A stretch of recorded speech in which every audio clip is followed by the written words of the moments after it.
Your ultimate goal is to be that good. And the only way is to chase it every day.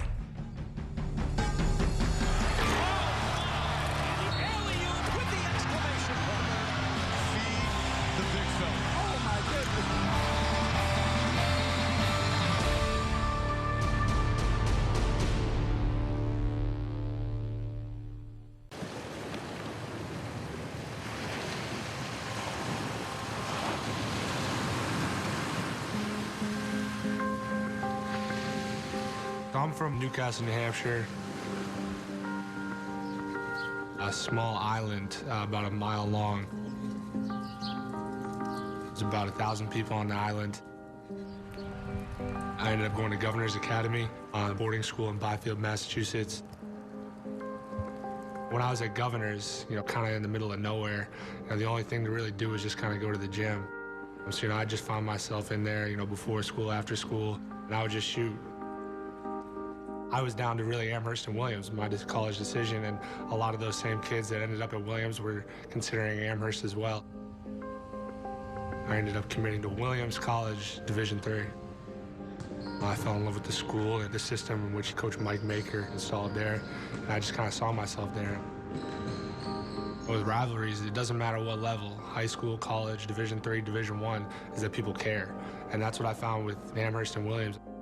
You talk to a Williams guy about Amherst, and you can just see it. There's that fire there when you get to talking about the other one.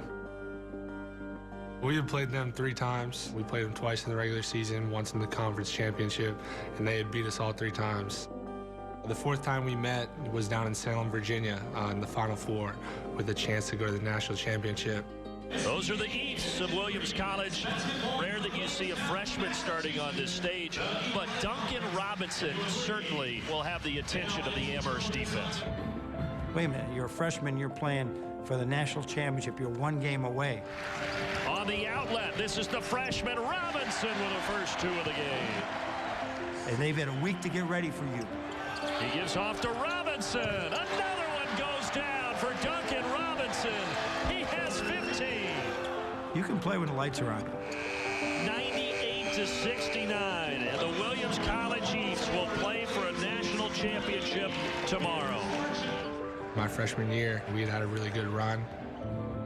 Mike Maker at Williams College, who Duncan Robinson had a really good relationship with, ends up taking the Marist job. Duncan starts flirting with the idea of maybe I'll move on too and see if I can go to Division I. Mike Maker was John Beilein's assistant at West Virginia. Maker asks Duncan, want me to put in a call for John Beilein? You were born to play this system. This is why I recruited you, because I run this system. Why not go to the guy himself who designed the whole thing? Once I saw the video, I said, now this isn't a walk-on. This guy, with a year, because you have to sit out a year, I saw that as a thing. If he was a senior in high school right now and with redshirt, would I take him? 6'8" kid with his skill level and shooting ability? I said yes.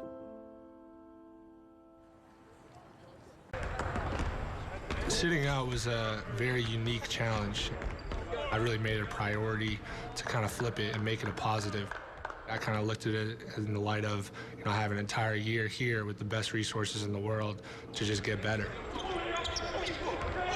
Duncan was able to run with the team, but no one could really see what was happening behind closed doors.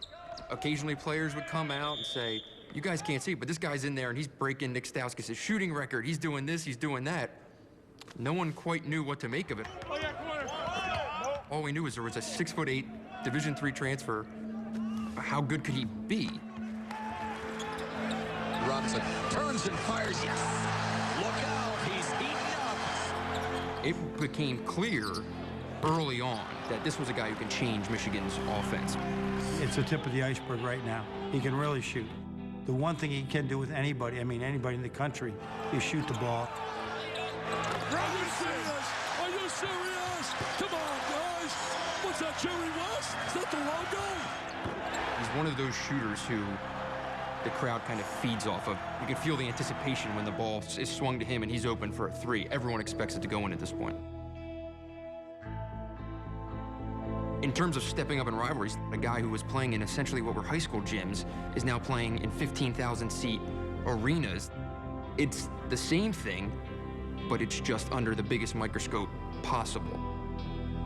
A rivalry is a rivalry game, and just because there's more people doesn't make it a big difference.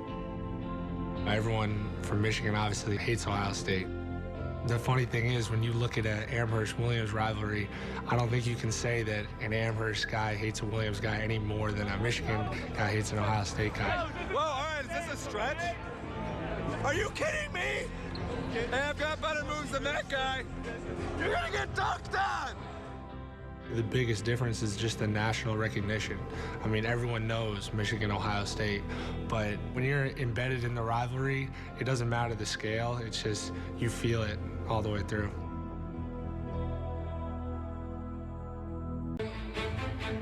Ohio State has won 11 in a row at home over Michigan. These two teams split their games last year.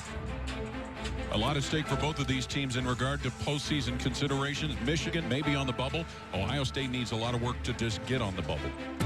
But one of the most memorable games ever to occur between these two schools is tied to part of the big event that occurs here tonight when Evan Turner's name and number will be displayed with a banner up on the rafters. It was in the Big Ten tournament in which Evan Turner hit a shot just inside of half court against Michigan to give Ohio State a victory, all part of him becoming the 2010 National Player of the Year.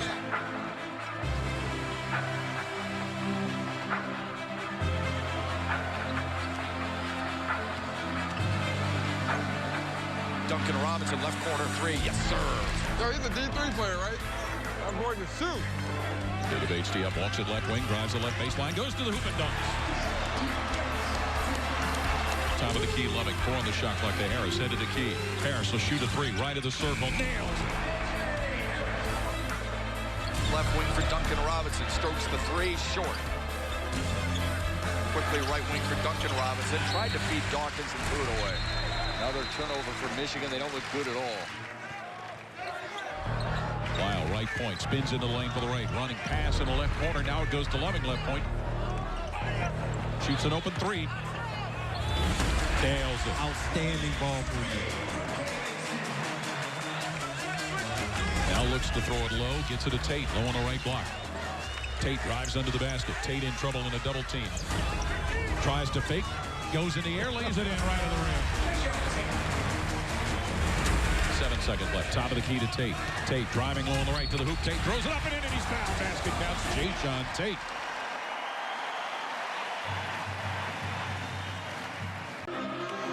Michigan shooting 33%. What is wrong with Duncan Robinson? He's 1 for 6 tonight. He's 1 for 5 from deep range. How do you turn this thing around? You got to get yourself involved in the game in other ways than just from an offensive standpoint. You know, I'd like to see him make some defensive stops. You know, overall, Michigan has to play like their hair is on fire because this is for tournament. Now, alley-oop and a jam for Thompson, and it's their largest lead of the night. Right point to Loving. Catches, shoots a three right of the key. Got it. Ohio State's doing whatever they want inside. You sure wouldn't guess that this team was 16-10 on the year. Buckeyes pick up where they left off. Unfortunately, so did Michigan. And they are back on the proverbial bubble.